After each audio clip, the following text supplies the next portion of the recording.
Et j'ai entamé une grosse partie des animés qui sont sortis cette saison et je pense avoir trouvé une pépite. Si vous savez pas quoi regarder en cette début d'année, je vous conseille cet anime qui va être énorme. Aujourd'hui on va parler de Kemono JN, un anime qui annonce du très lourd. Bref, comme d'habitude le petit like ça fait plaisir et ça aide beaucoup. Et mets-moi en commentaire qui aimerais-tu voir participer à votre youtubeur connaît-il vraiment les animés. C'est important parce que je compte reprendre la série. Bref Francis, on a du travail, donc balance-moi ce petit générique et fais-moi un petit massage. Attends là, je rigolais mec, je rigolais.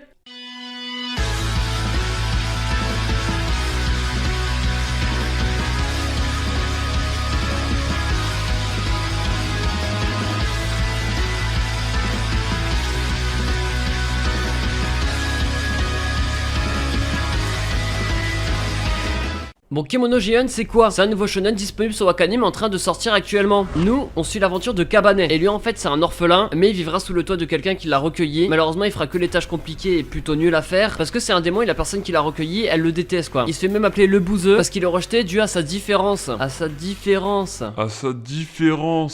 Ça me rappelle ce que ma mère me disait. Enfin bref, du coup lui, il travaille dans la ferme, sauf que le problème c'est qu'il y a des animaux qui se font manger les intestins. Ils vont faire appel à un détective spécialisé dans le surnaturel à cause de ça. Mais bon, on se rendra compte de deux choses. Le personnage principal a un démon enfermé en lui, il est mi-homme, mi-créature qu'on appelle les Kemono, et c'est un monde où il existe des monstres, il y a des créatures un peu particulières, mais ça on va y revenir un peu plus tard. Au final le détective va prendre Kabane sous ses ailes, il va même rejoindre son agence à Tokyo, là où il y a d'autres personnes comme lui, et c'est comme ça que débute peut-être ce futur chef-d'œuvre. L'opening est toujours pas sorti, mais en tout cas on a la musique, chantée par Daisuke Ono, du titre Kemono Michi. On a là un opening qui ambiance quand même pas mal, c'est plutôt joyeux, franchement j'ai bien aimé. Mais pourquoi regarder cet animé? Parce que je te le conseille? Ouais non, pourquoi d'autres? Est-ce que c'est peut-être l'un des meilleurs animés de la saison? Non, encore quelque chose d'autre. Parce qu'un jour j'ai mangé à 12h30 au lieu de midi, du coup j'étais un peu décalé. Voilà, c'est ça.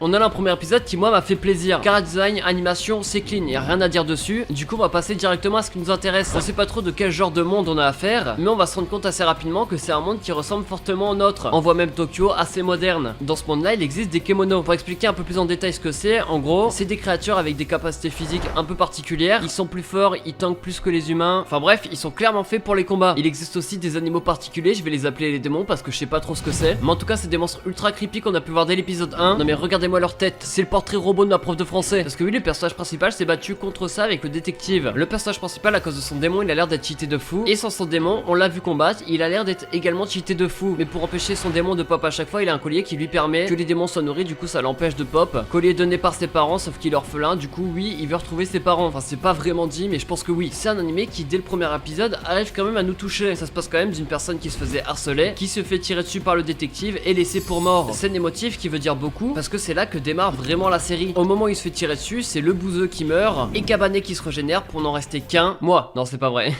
Non mais faut suivre les gars là, faut suivre. Bah le Kabane qui rejoint l'agence finalement. C'est peut-être subtil mais moi j'ai trouvé que c'était bien pensé. Du coup je me dis, imaginez ce qu'ils peuvent faire ensuite. Toutes les dingueries qu'ils peuvent lâcher. En tout cas c'est bien grâce à ça que j'ai eu mes premiers frissons devant cet anime. Également aussi grâce aux OST qui sont très bien joués. Et que si l'anime devient un peu plus connu, deviendront hype, j'en suis sûr et certain. Mais ça c'est à vous de faire le taf, donc partagez ça à mort, la vidéo aussi si jamais, histoire qu'on soit beaucoup plus à regarder cet anime. C'est une agence, un détective, il y a des enquêtes et en plus il a pour genre mystère. J'imagine que du coup ça va être un truc un peu à la Bungo Stray Dog, en mode où il y a des Kemono ou alors des démons méchants. Eux seront là pour tout réguler quoi. Ça veut dire qu'il y aura aussi pas mal de personnages, donc pas mal de possibilités d'aimer ou non leur caractère. Plutôt une bonne chose dans ce genre d'univers. Et je dois vous rappeler également que chaque personnage a une faculté différente, du coup il faut innover. Et vu qu'on est curieux, on va rester pour voir s'ils vont nous surprendre. C'est vrai que on peut penser que l'univers est plutôt sombre. Comme j'ai dit dès le premier épisode, on touche des sujets qui sont vraiment sensibles et donc on peut s'imaginer que par la suite ça sera comme ça. D'après une critique que j'ai lue par rapport au manga, il s'avère qu'il y a quand même une grosse part d'humour, chose qu'on n'a pas encore vue, mais en tout cas j'ai hâte de voir ça. Du coup ça serait un mélange entre cette ambiance qu'on a déjà eu, une ambiance qui est plutôt prenante quand même, un peu creepy, un peu bizarre, je sais pas comment expliquer, et cet humour qu'on verra sûrement par la suite. Heureusement que je me suis pas fait spoil, ah presque, non parce que j'ai vu qu'en fait à la fin le personnage principal je rigole, t'inquiète pas, ils sont seulement en Super Saiyan 3 mais après là aussi c'était une blague, calme-toi. En tout cas moi je suis satisfait, je suis intrigué par rapport à l'histoire, et j'ai envie de savoir qui sont ses parents et pourquoi lui il se transforme en démon, parce que ses parents cherchaient à le protéger en lui donnant le collier. Du coup j'ai envie d'en savoir plus sur lui et aussi sur tous ceux qui font partie de l'agence. J'ai envie de savoir comment les liens vont se former, on apprend davantage sur ce monde. Enfin bref, je pense qu'on a là un des meilleurs animés de la saison. Il y a d'autres trucs qui m'ont attiré mais je vais attendre davantage. En tout cas Kemono JN c'est une masterclass, mais c'est vrai qu'à cause de gros trucs il est pas trop mis en avant, alors je compte sur vous. Il touche pour genre drame, fantastique, mystère, shonen surnaturel et pour thème démon, détective et enquête. Dispo sur Wakanim, on sait pas combien il y aura d'épisodes. Je le répète, Kemono JN c'est son nom, regardez regardez-le. Bref, c'était Manga, je vais parler d'un animé vraiment incroyable qui sort cette saison là. Comme d'habitude, le petit like si t'as aimé, ça fait plaisir et ça aide beaucoup. Même en commentaire qui t'aimerait voir participer à votre youtubeur, connaît-il vraiment les animés. Et bref, en tout cas, c'était un plaisir comme d'habitude. On se retrouve dimanche prochain pour une nouvelle vidéo, c'était Manga, allez. Ciao, bye bye. Allez, like là, allez, je sais que t'as pas liké. Non mais, like, allez. Non, je rigole.